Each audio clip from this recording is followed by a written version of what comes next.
I'd like to split my contribution just between the primary and the secondary sectors and third level sector, please. I know the Minister had to leave there, but I would like to thank her department for the help and the support that she has offered to my Waterford office, both in relation to individual student cases and also under the Capital Schools programme, which is very important to us in both Waterford City and County, and we are working on a number of school programmes, and I thank the Minister for her assistance.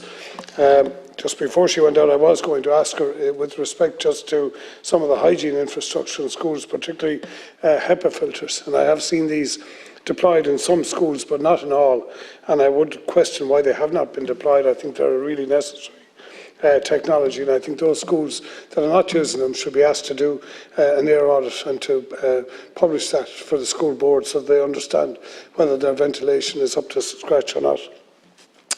Minister, we recently met with the INTO, and they have a number of asks of government in the upcoming budget, and some of these I think are very pertinent, and they probably revolve around, particularly one is the reduction in class size by 2 points.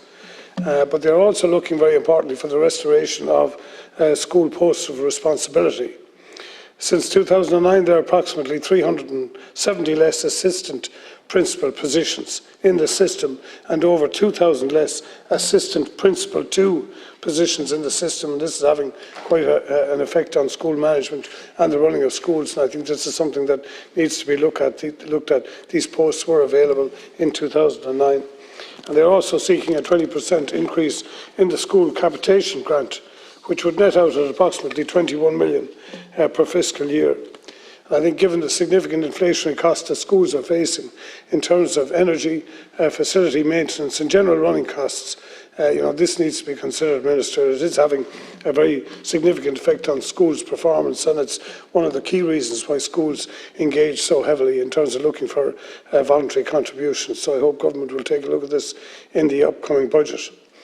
I was going to direct some remarks to Minister Harris, but after he gave the kicking there to Sinn Féin, he obviously left, so I'll have to direct him to yourself there, Minister. And it's in relation to student accommodation costs at third level. And the cost of for students now living away from home, it's a punitive form of regional taxation. TUD estimated at €13,300 a year, which is laughable when you consider that UCD are currently charging as much as €10,700 for a student accommodation bed in the academic year. And in my own region of the South East, we see over 60% of our school leavers leave for further and higher education out of the region. And this is, as I say, an unfair and unjust tax on parents in the South East. And the Minister is presently presiding over a massive setback for SETU in terms of its aspirations to student teaching, to teacher training, I should say, because in a recent department report, it's now basically the case that TUs will not be able to play any meaningful part, and despite the fact that SETU had massive strength in master's programmes in the School of Education. And I'd like to just also outline that with the SETU, the Technological University of the South East, the Minister was recently able to award €30 million for the refurbishment grant to an engineering building in UCC, and along with that he's just announced €125 million to develop a school of business in UCC also.